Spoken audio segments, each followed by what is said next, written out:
H. Holmes, Herman Webster Mudgett was born into a well-respected family. His parents were devout Methodists, and his father was a strict disciplinarian. Holmes was an intelligent child but displayed a penchant for deception and cruelty from a young age. According to some accounts, he was fascinated by anatomy and practiced surgery on animals.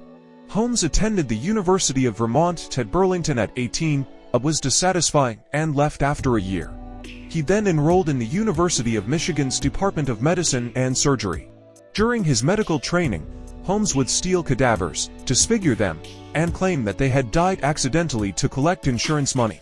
Early criminal activities. After graduating in 1884, Holmes moved frequently, working various jobs, including as a pharmacist.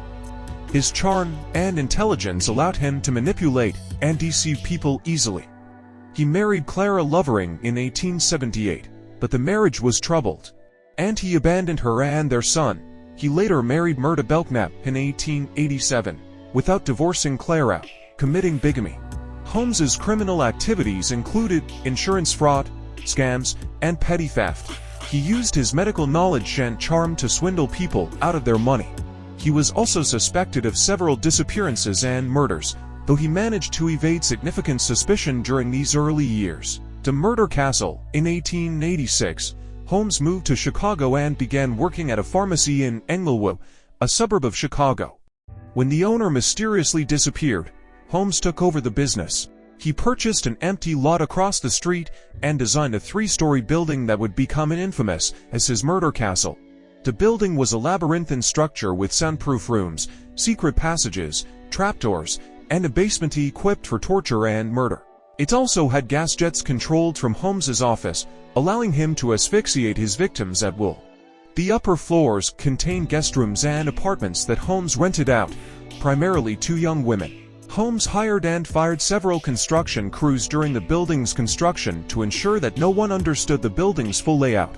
The first floor contained his pharmacy and various shops, while the second and third floors were where he carried out his heinous crimes. Modus operandi and murders. Holmes lured victims to his hotel with the promise of employment or a place to stay. Many of his victims were young women who came to Chicago for the 1893 World's Fair. Once inside, they were subjected to various methods of murder, including asphyxiation with gas, hanging, and starvation. Holmes would then dissect their bodies, selling skeletons to medical schools or disposing of remains in acid pits. Holmes was a master of manipulation and deceit. He engaged in numerous fraudulent schemes, including marrying multiple women without divorcing his previous wives. He used these relationships to gain access to more victims and resources to fund his murderous activities. The 1893 World's Fair. The 1893 World's Columbian Exposition in Chicago provided Holmes with a steady stream of potential victims. He advertised his hotel as a lodging for visitors to the fair. Many of these guests, particularly women, were never seen again. Holmes's charm and sophistication made it easy for him to lure his victims into his deadly web. Holmes engaged in numerous fraudulent schemes during this period, including selling the skeletons of his victims to medical schools. His charm and smooth-talking demeanor allowed him to maintain a veneer of legitimacy while carrying out his gruesome deeds. Downfall and capture. Holmes's downfall began with his arrest for insurance fraud in Boston in 1894. Authorities had become suspicious of him due to his involvement in various insurance schemes and the mysterious disappearances of several associates. During his time in custody, investigators began to unravel the extent of his crime. Detectives eventually searched the Murder Castle, discovering its hidden rooms, torture equipment, and the remains of numerous victims. Holmes was charged with multiple counts of murder. His trial, which began in October 1895, drew national attention. Holmes confessed to 27 murders, though some estimates suggest the actual number could be much higher. Holmes's trial was a spectacle, and he enjoyed the attention. He acted as his own attorney for part of the trial and even wrote his own memoirs while awaiting execution. He was found guilty and sentenced to death. Execution and legacy.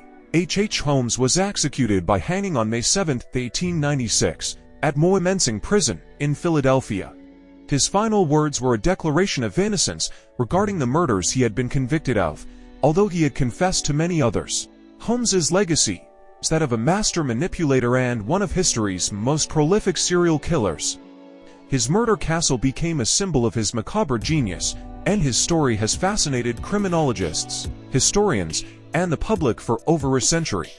The structure was later gutted by a fire in 1895, and the site is now home to the Englewood branch of the United States Postal Service. Holmes's story is a chilling reminder of the depths of human depravity and the potential for evil to hide behind a facade of charm and sophistication.